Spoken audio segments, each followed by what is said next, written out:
"She's not normal," someone shouted. A ring of students stumbled backward. A few froze, eyes wide. Coach Bayo's whistle slipped from his lips and thudded into the dirt. In the water, Layla floated very still, chest heaving. A low hum, soft as a lullaby, deep as a drum, rose from the pool and seemed to whisper inside her skull. "Child of the water, come home." Layla was 18, bright-eyed, and the pride of Odan village. Teachers loved her quiet courage and sharp mind. She was always the top of her call.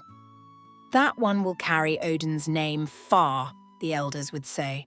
Most classmates liked her too, but Layla had one habit nobody understood.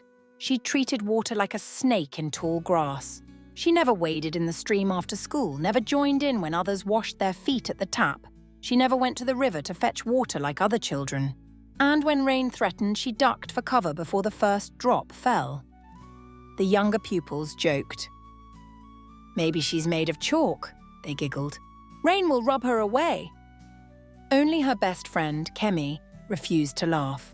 But even Kemi didn't know why Layla kept such careful distance. At home, Layla washed and cooked like anyone else. Only she used water from a special clay calabash kept on a low stool in the corner, always covered with a white cloth tied with blue thread. Her mother, Ia Rahmat, dusted the cloth each morning as if polishing a treasure.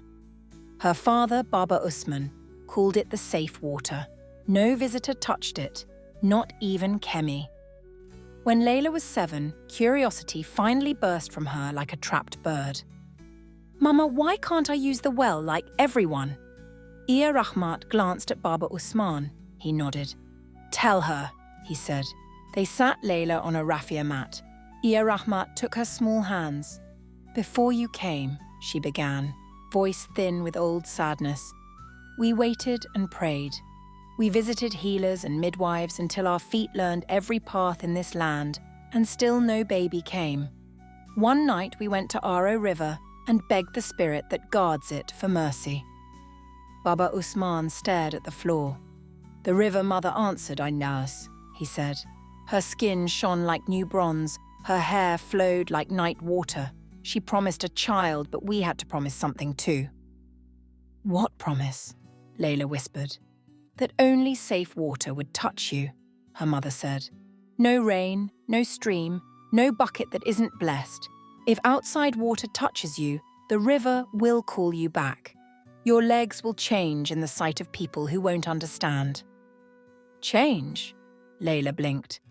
"Into what?" Her mother's mouth trembled. "Into a tail, the kind the river people wear."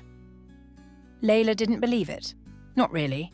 Then one Harmattan afternoon, the sky surprised everyone with quick rain. She stretched out her hand to catch a drop. It stung like ice and fire at once. Her forearms shivered with light. Tiny silver-green scales flashed and were gone as her mother swooped in with a dry cloth. Layla stared at her skin, smooth again. But she had seen enough to keep that promise with both hands.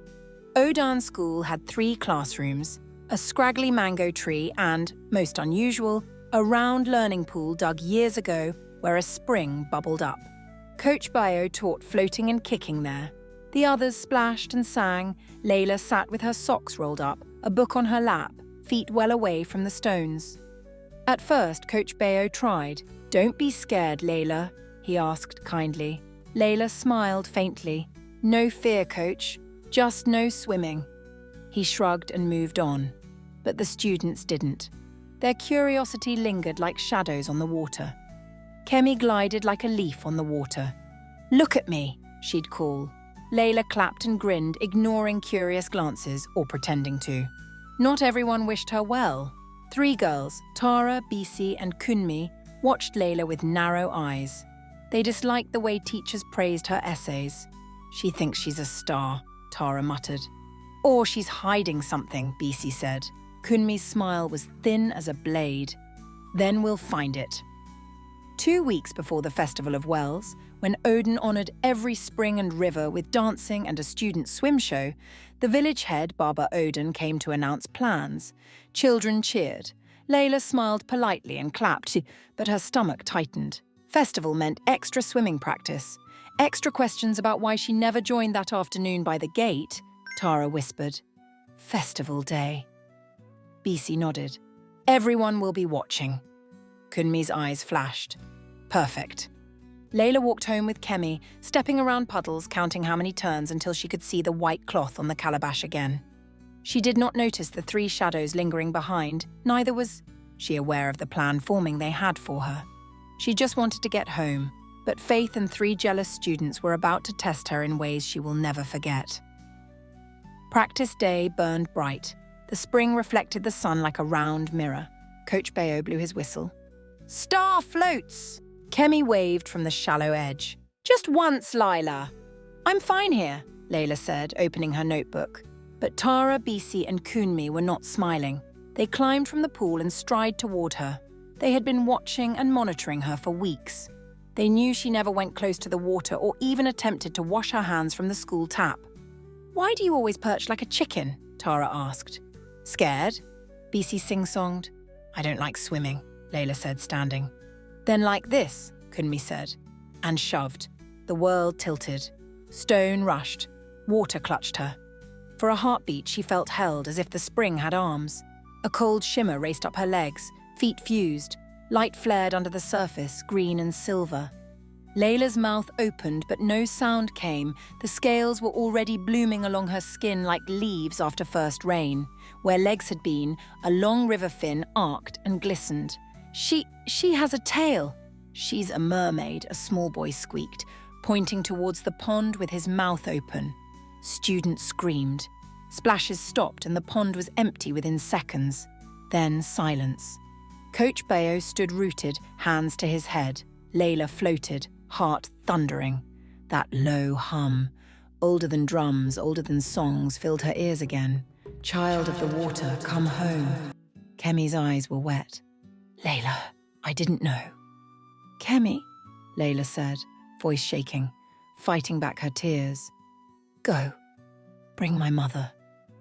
Kemi ran like a thrown stone through the gate, across the goat path, down the red road, to Ia Rahmat's garden. Auntie, she gasped. Ia Rahmat was busy weeding her vegetable garden when she saw Kemi racing towards their compound, out of breath.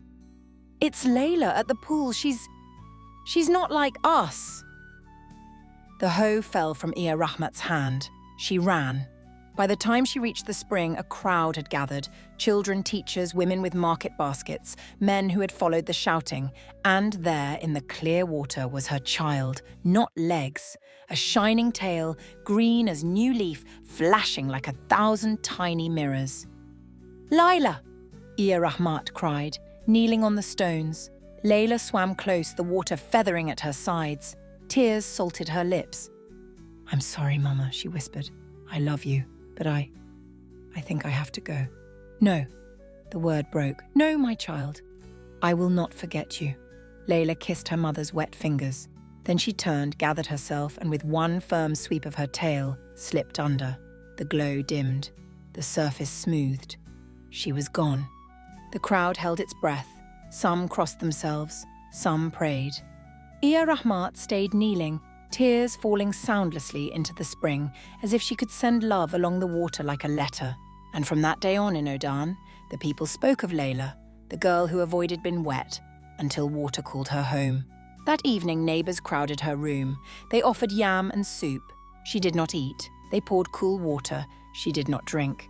She sat near the covered calabash and rocked, holding Layla's folded uniform to her chest. My child, she murmured, again and again, until the lamp hardened into cold ash and dawn found her eyes open. The next morning before sunrise, she walked to the river bend and chose a flat rock. There she sat. She stared into the river deep in thought while praying for the river to return her child. Come home, people begged. Eat a little. But she never listened or moved. The water took my child, she said. I will sit with the water until it returns her. Morning stretched into afternoon, and the sun beat down on her back like fire, but she did not move. When night came, the air filled with mosquitoes, buzzing insects and cold wind. Still, Mama Layla stayed where she was. wrapping her shawl tightly around her shoulders, unmoving, unshaken, her eyes fixed on the river. By the second day, her husband, Baba Usman, arrived carrying a clean cloth and a calabash of water. His voice was soft, pleading. "Rahmat, please," he said. She didn't turn. "Home is where my child is. My child is in the water." He placed the calabash of water and clean cloth next to her feet and walked away sad and tired. At home, the safe pot sat at the usual spot, untouched, with its white cloth, holding the water meant for their only daughter. By the third day, all of Odan knew. Some brought bread and fish. She looked up and smiled and pushed the food away. Some brought stories. Old women fanned her and whispered, "A mother's heart is a drum. When it cracks, the whole village hears." Men set jars of water beside her. She turned her face away. "What's the use of water when water is the same thing that took my daughter away?" she muttered to herself. Her eyes were red from days of crying and her cheeks sank in from sorrow. Tara, Bisi, and Kunmi could not escape the weight of what they had done. At the market, women stopped talking whenever the girls passed. Some would whisper, shaking their heads, "Those girls, they brought trouble. They're the reason a mother weeps by the riverbank." Children turned away, hiding behind their mother's wrappers. Tara cried quietly into her pillow each night. Bisi woke from dreams filled with silver scales and the sound of a woman's sobs. And Kunmi, she often stood by the river's edge, hands pressed together, her apology trembling inside her but never finding its way out. Deep down, past reeds and root tangles, a world of blue opened like a second sky. Layla swam through coral thickets and lantern shoals. The queen of the deep welcomed her with gentle eyes and gave her a bed woven of seagrass and shells. Fruits of the water tasted sweeter than mango. Laughter bubbled up like springs. But Layla's joy was thin as paper. Each day she rose near the surface where the river opened a window to the world above. There, on the flat rock, her mother grew smaller, lean and weaker each time. She saw the food left untouched beside her, and the calabash of water gathering dust. Her mother was disappearing before her very own eyes. One afternoon, Layla could bear it no longer. The ache in her heart for her mother had grown too heavy to ignore. She missed her voice, her warmth, her scent of palm oil and earth. So she swam up the winding river path until she reached the shallow bend near the village. Her tail shimmered beneath the sunlight, flashing like gold beneath green leaves. "Mama," she called softly. Rahmat had been weeping when the familiar voice reached her ears. Slowly, she lifted her head, and when she saw her daughter rising from the water, she clutched her chest. "My child, my own blood." Layla swam closer, her eyes glistening. "Mama, please," she pleaded. "Eat something. Drink a little. I need you alive. I need you strong." Rahmat stumbled toward the edge of the river, tears flowing anew. She reached out trembling hands, touching Layla's face, her hair, her fingers, needing to be sure she was real, though the water still separated them. "If only you could come back to me," she sobbed. "I would never let you go again." "I love you, Mama," Layla whispered, her voice breaking. "And I will never forget you." She leaned forward, resting her forehead against her mother's shoulder, the river gently rippling between them. They stayed like that, arms outstretched, water and love holding them together, until the world seemed to stand still. Finally, Layla drew back, her eyes shining with determination.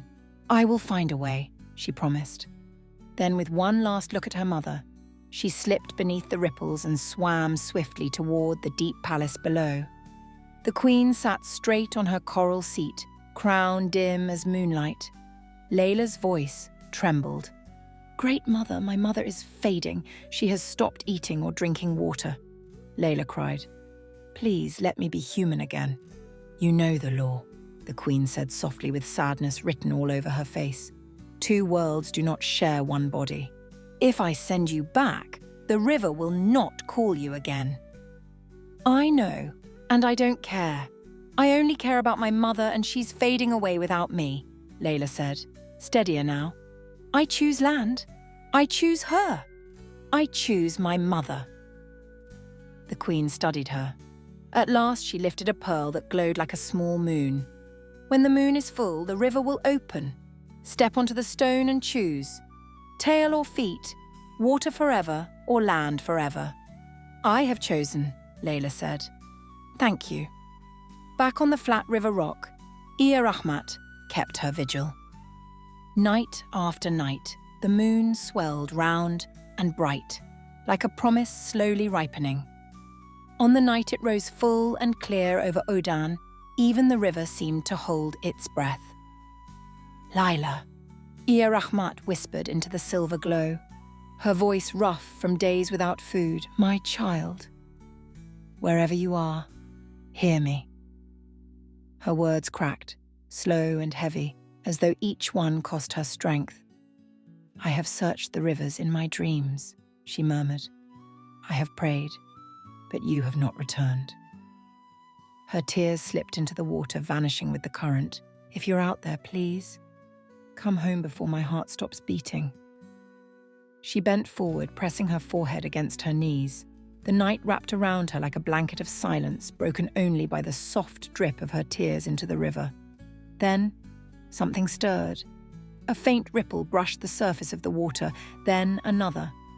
The current began to glow, soft at first, then brighter, as though the moon had slipped down from the sky to bathe within the river itself.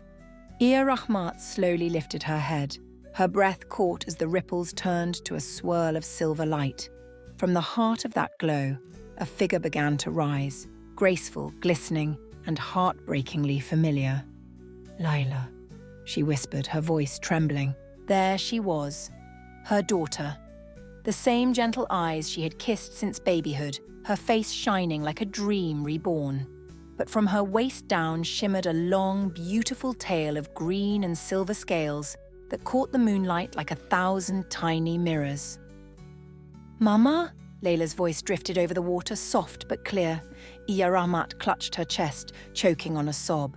Layla, my child, my own blood. Is it truly you? Yes, Mama. It's me, Layla said, her words trembling between joy and sorrow. I've missed you every moment. She swam closer, the water parting around her in a gentle glow. As her hands gripped the edge of the rock, the silver shimmer of her tail began to fade. The scales melted into skin, the tail split into 2 strong legs, dripping with river water. Iya Rahmat gasped. You're human again. Layla nodded through her tears, a trembling smile on her lips. The sea matron gave me this gift so I could return to you. A cry broke from Iya Rahmat, part sob, part laughter. She stumbled forward, falling to her knees beside her daughter, and pulled her into a fierce embrace. My baby, my precious baby, she wept, kissing her daughter's face, her hair, her hands, as if to be sure she was real. I thought the river had swallowed you forever. I couldn't stay away, Mama, Layla whispered, tears spilling freely. I saw your pain. I heard your cries. I couldn't bear it any longer. They clung to each other, rocking softly, mother and daughter whole again under the moon's silver gaze. As they held each other, a soft wind stirred through the palms, carrying the faint scent of rain. Then, somewhere in the distance, a child's voice broke the silence. Look! Look by the river! One by one, the villagers began to appear, women clutching lanterns, men in wrappers, children rubbing sleep from their eyes. They had seen the strange silver glow from their huts and followed it down to the riverbank. They stopped in awe at the sight before them. There, bathed in moonlight, was Layla, alive, human, her mother's arms wrapped tightly around her. The air felt sacred, thick with wonder. Is that Layla? Someone whispered. It's her, another breathed. She came from the river. No one dared move. The only sounds were the river's quiet hum and Iya Rahmat's soft sobs of joy. She cradled her daughter's face in her palms as though afraid to blink and lose her again. I am here now, Mama, Layla said gently, her voice trembling but full of peace. "And I will never leave you again." Iya Rahmat's tears flowed anew, but this time they were warm with gratitude. She held Layla's hands to her heart and whispered, "The river may have called you, my child, but it is love that brought you home." The crowd watched in silence as if they had stumbled upon a miracle. The moon glowed brighter, reflecting off the calm water that now seemed to hum with quiet joy.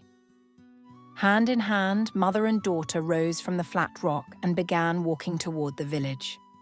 Water dripped from Layla's clothes, glistening like jewels under the moonlight, leaving a trail behind them on the dusty path. The villagers followed slowly, whispering blessings instead of words.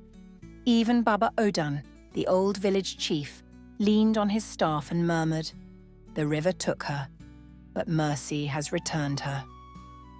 When they reached home, Iya Rahmat went straight to the corner of their hut where the sacred clay calabash sat.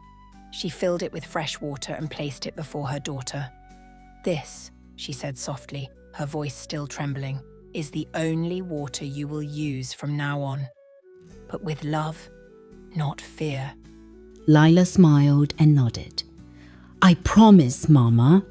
That night, for the first time in many days, warmth and laughter filled the little house. The scent of food drifted through the air, stew bubbling on the fire, roasted plantain on the coals. Mother and daughter ate side by side, their hands never letting go. And when they lay down to sleep, it was with peace in their hearts, the river outside, whispering softly, as if singing them a lullaby. The next morning, the sun rose softly over Odan, painting the rooftops gold. Birds called from the palm trees, and the rhythmic pounding of yam echoed through the waking village. Inside her home, laughter had replaced silence. Layla sat by the small window, tying the bright yellow scarf her mother had given her the night before. Her fingers trembled, not from fear, but from joy. She caught her reflection in the clay pot's water and smiled. For the first time in a long while, she saw not a girl cursed by the river, but one blessed by love. Iya Rahmat stood in the doorway, her wrapper neatly tied, her eyes glistening with quiet pride. She still couldn't believe it, her daughter, warm and alive, under her roof again. "Are you ready for school, my child?" she asked gently. Layla turned her smile bright as morning. "More than ready, Mama." When she stepped into the schoolyard, the air buzzed with chatter. Children were everywhere, some running, some laughing, some whispering the name they once said in fear. "Layla!" a few shouted, running to her. "You're back! We missed you!" Others hung back, watching from a distance. They remembered the shimmer of scales and the glow of the pond. But Layla no longer flinched under their stares. She simply smiled, her head high, her step steady. At break time, Kemi came rushing over, breathless with excitement. "Come on, Layla, I dare you to dip your feet in the pool now." Layla laughed a sound clear and full of light. "You dare me? I do," Kemi said, grinning. Without hesitation, Layla walked to the pool. The water sparkled under the sun, clear and still. She stepped in slowly. Cool ripples spread around her ankles. No shimmer, no scales, just her own human legs beneath the gentle water. The students gasped. Some clapped. Others wiped tears from their eyes. "See?" Layla said with a smile. "I'm not afraid anymore." Days turned to weeks, and life began to find its rhythm again. Layla helped her mother fetch water from the calabash, played ayo with Kemi beneath the mango tree, and even joined swimming lessons at school. Her movements through the water were graceful, too graceful. Coach Bayo often shook his head in amazement. "Layla," he said one day, "you swim as if the river itself remembers you." Layla smiled softly. "Maybe it does. Some nights, when the world was quiet and the moon floated high above, Lila dreamed of the deep blue kingdom she had left behind. She would see the queen of the deep, her crown of shells gleaming faintly, her voice rolling like distant thunder. "My child," the queen would say, "a river never forgets its own." Lila always woke with tears in her eyes, but they were not tears of sorrow. They were tears of gratitude. She would place her hand over her heart and whisper, "Thank you for letting me come home. I had Odan." Her parents could not hide their joy. Ayah Rahmat's cheeks were full again. Her laughter ran through the compound. Baba Usman sang while he worked in the fields, his voice light and steady. One evening, as they ate roasted plantain together under the stars, Baba Usman smiled and said, "Lila, you have walked through 2 worlds and came back to us. That is the greatest blessing any parent could ask for." Ayah Rahmat nodded, her eyes shining with tenderness. "You've been through what no child should ever face," she said quietly. "Yet you came back stronger, my Lila. Every day I thank the heavens for you." And somewhere in the distance, the river murmured softly, its song no longer one of sorrow but of peace. One afternoon, Tara, Bisi and Kummi found Lila behind the classroom. Tara's lips trembled. "We're sorry. We didn't mean..." Bisi nodded fast. "We were foolish." Kummi's eyes watered. "Forgive us." Lila looked at them for a long moment. "I forgive you," she said at last. "But learn from this. Words and hands can tilt a person's life. Don't let your mischief become someone else's wound again." They nodded, shame heavy in their shoulders. As part of making things right, the 3 girls asked the elders for a chance to serve. They spent a month cleaning the spring stones, planting trees along the river path, and carrying water to elders who could not fetch it themselves. It did not erase the harm, but it taught their hands a new purpose. In the evenings, Odan gathered around cooking fires. The tale of Lila joined the other stories children grew up on. Elders would say, "Do not laugh at what you don't understand, and never test another person's fear just to see what happens." Little ones would glance toward the spring, where moonlight sometimes painted silver ovals like scales, though Lila swore it was only the wind. She listened too, smiling to herself. She knew she was not just a story. She was proof that love can pull a person across any distance, that courage can turn the deepest water into a bridge. And when rain came at last with drumming on zinc and laughter in the yards, Lila and Kemi stood in the doorway, arms outstretched. The drops kissed their hands. Lila's skin stayed smooth and warm. She squeezed Kemi's fingers and laughed up at the sky. "See?" Kemi teased. "Not chalk." "Not chalk," Lila agreed. "Just me." And so, my friends, the story ended not in pain, but in joy, because a mother's love is stronger than any river, deeper than any sea, and it will always find its way home.